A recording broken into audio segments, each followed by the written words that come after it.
All right, hello. Welcome to geometry. Go ahead and open your books to page 518. We're going to learn about the angles exterior to the circle. So we have these two tangent lines. It creates angles in the corners. We're going to find those measurements. To do that, we have a formula that we follow by. It's theorem 79-1. Here it says to find the measure of angle 1. So that's the angle right here. So it's the corner. These two tangent lines create this angle. This is equal to 1/2 times the difference. So now it's not sum, you don't add two things together, you subtract. So it's times the difference of the larger arc. So when we look at this, it creates two arcs. It creates this one here, and it creates this one between the two lines. It's the larger arc, or the outside one, minus the smaller one, or the inside arc. So you're going to be subtracting the two arcs to find that angle there. Example 2. So we're going to ignore example 1. We're going to go ahead straight to example 2. Find the measurement of angle E. So we're going to find this measurement, this angle right here. To find that, we use the formula. So I use the measure of angle 1. Let's go ahead and put E. The measure of angle E. So this corner right here is equal to 1/2 times the difference of the two arcs. 1/2 times the larger arc, the outside arc, minus the inside arc. So of the circle, the outside arc is this one from this angle right here, minus this one. So the measure of angle E is 1/2 times the larger or the outside, which is 49, minus the inside, or the smaller one, which is 13. When I go ahead and multiply step by step, 49 minus 13 is 36.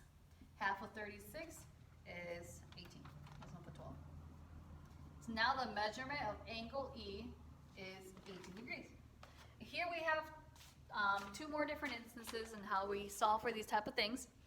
Understand these are dealing with circles. A whole circle equals 360. So if we have one part of the circle, we can easily find the other one. So for example, this one.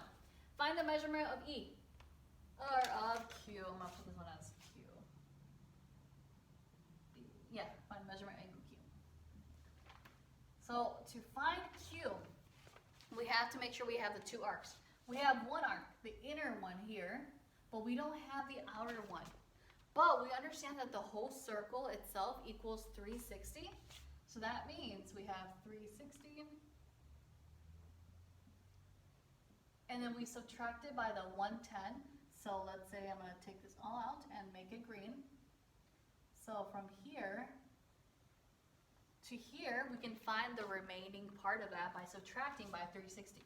So when I do 360 minus 110, I end up with 250 degrees. So now I have my outer one, my outer arc, and my inner arc. Now we can go ahead and solve for it. So make sure you have those two numbers before solving for it. So my larger arc is 250. My inner arc, or my smaller arc, is 110.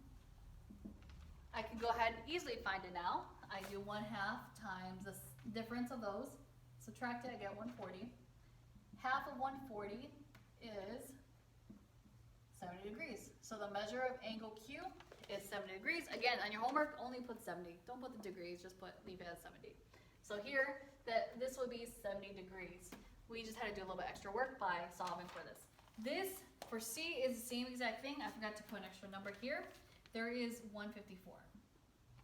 So let's look at the whole circle itself. So from this part to this part, 68. From this part to this part is 154. But we don't have the measurement from here to here. And we could find that. We know the whole circle equals what? 360. To find that, all we have to do is add up all three of the parts of the circle, and that should give us 360. Not 180. 180 is lines. 360 is for the circle. So one part is 60, the other part is 154, and I'm just going to label this one as X. We don't have the third part there. We have 68, 154, but we need to find the rest of the circles. We go ahead and add these. I think it's 222. Yeah, 222 plus X equals 360. Subtract both sides by the 222. And now we have our measurement for this outside one.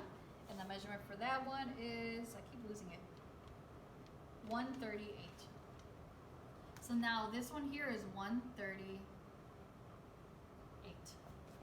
Now, we're still focusing on the angle here. So we're not even focusing on this, but this helped us to find our missing part here.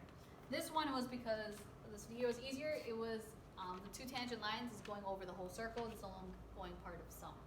Now, we can go ahead and find it. The measure of angle T, T is equal to 1/2 times the larger arc. The larger arc is this outer arc here, which is 138, minus the smaller arc, which is here between the two tangent lines, 68.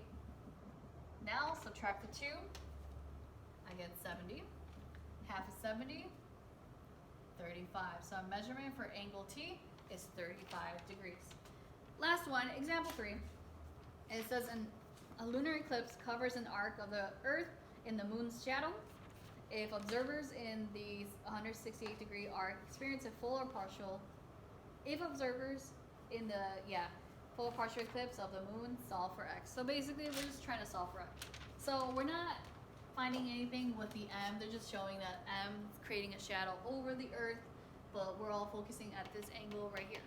So from here, we have to find the outer arc here to find what this is here. So again, it's very easy. We have part of it, we have 168. All we have to do is find the other part of this. To find it, we do 360 minus 168, and that gives us 192 degrees. So the outer arc, 192, the inner arc, 168. Let's go ahead and solve for x. Measure of angle x is 1/2 times the difference between the two. Larger one is not 192, smaller one's 168. When you subtract that, you get 24. Half of 24 is 12 degrees. So the measure of angle x is equal to 12 degrees. Again, the moon is creating a shadow over the Earth. So these, very simple to find. You're just using one formula to solve for each one of these missing angles. If you have any more questions, make sure to email me down there.